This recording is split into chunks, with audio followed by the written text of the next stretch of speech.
don't know. Not good. Let's move on to some articles. You know I love to give advice, and no one ever asked for it, so it's kind of fun. It says, I thought this was very provocative, and so I thought we should go over it. It says, I was part of the home buying rush, and I deeply regret it. How do I make sure it's not a loss? Well, you're toast. You're toast. You know what? Hope that you don't have to sell. Be happy that you got a mortgage lower than 3%. It says, Dear Paydirt, it seems to me like I bought a home. It was possibly the peak of the market, maybe even the same week it started to turn, and when we didn't realize it was turning from a seller's to buyer's market. Now, when was this written? September 19th. So they didn't buy it at the top. And unfortunately, I don't love the place, which is stupid. Don't ever buy a house you don't like. That's just dumb. And I'm not dying to be here very long. You're going to be there for a long time. The mortgage should be manageable if everything lines up, but is higher than what we would truly be comfortable.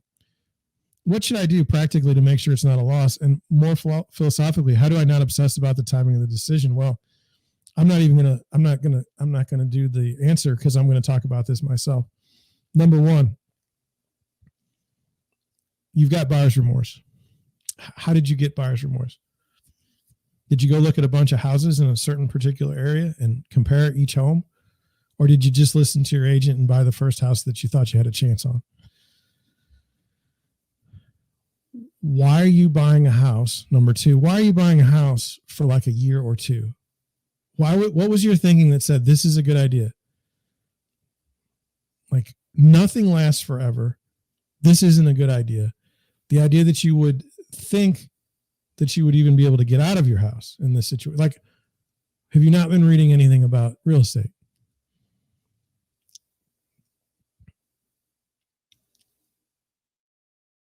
It's not going to be a loss if you hold on to the house. I bought my house in 2007. Okay. Neighbor comes across the street, tells me I'm the biggest idiot ever. I bought the most expensive house in the neighborhood at the time. What's your problem? Why did you do that? I'm sitting on $100,000 in equity right now. What is, he's dead.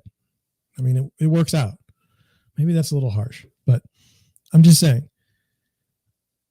I think the big thing here is, how is it that you, like, just me reading, I don't know. How is it that you know that you bought the house at the top of the market, but you make these other mistakes?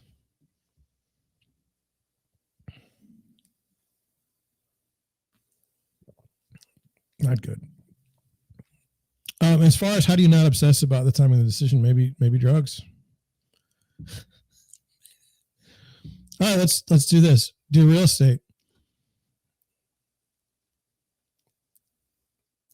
Last winter, there was a very special exclusive sweater I wanted.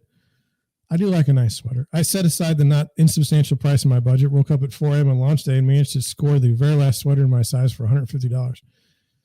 Oh, boy. In July, I saw the same sweater selling on Poshmark for only $100.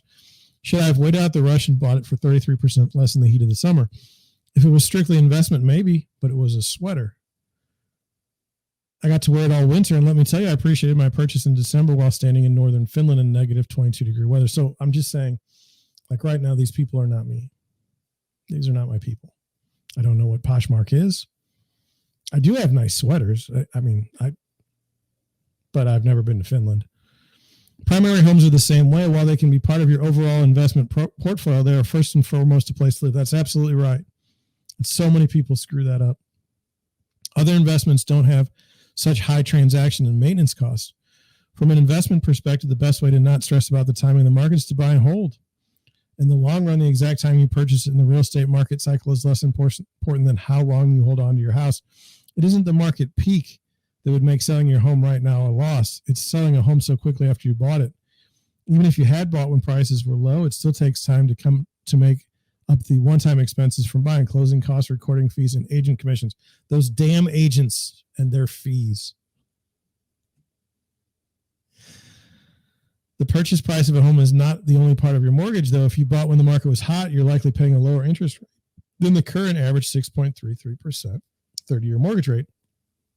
It's worth running the numbers with current interest rates. Would you actually be able to get a similar house in your area now for a lower monthly mortgage? No, I can tell you that right now.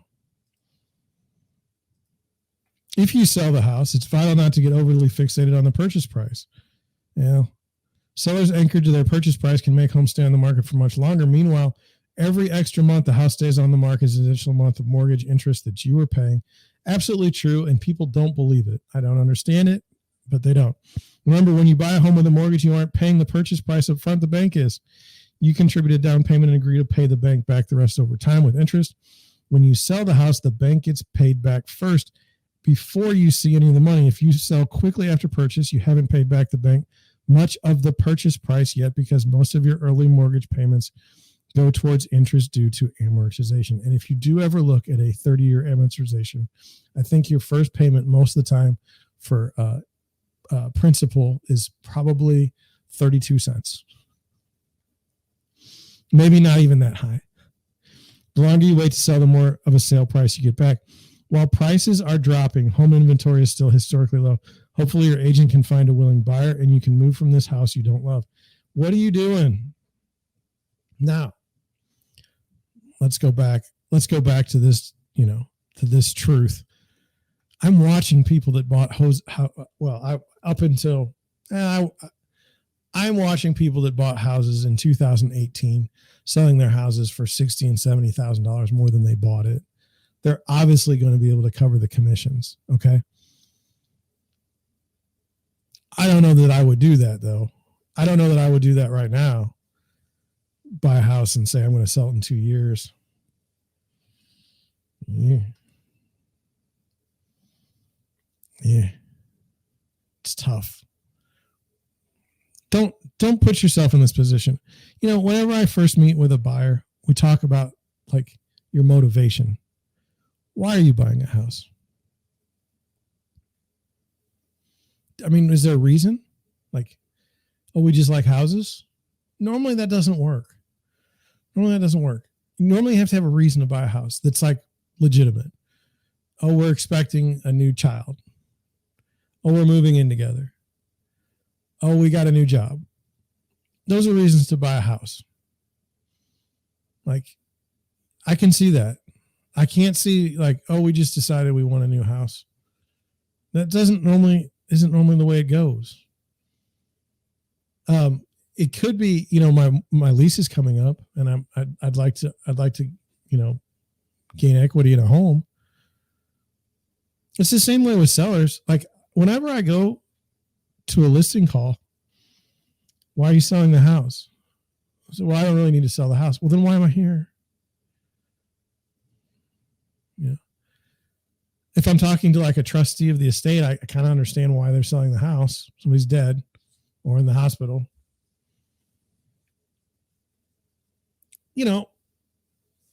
A divorce. Why are you selling the house? Divorce. I mean, and by the way, divorce, births, deaths, these will continue to happen whether or not the market's at 10% or 4%.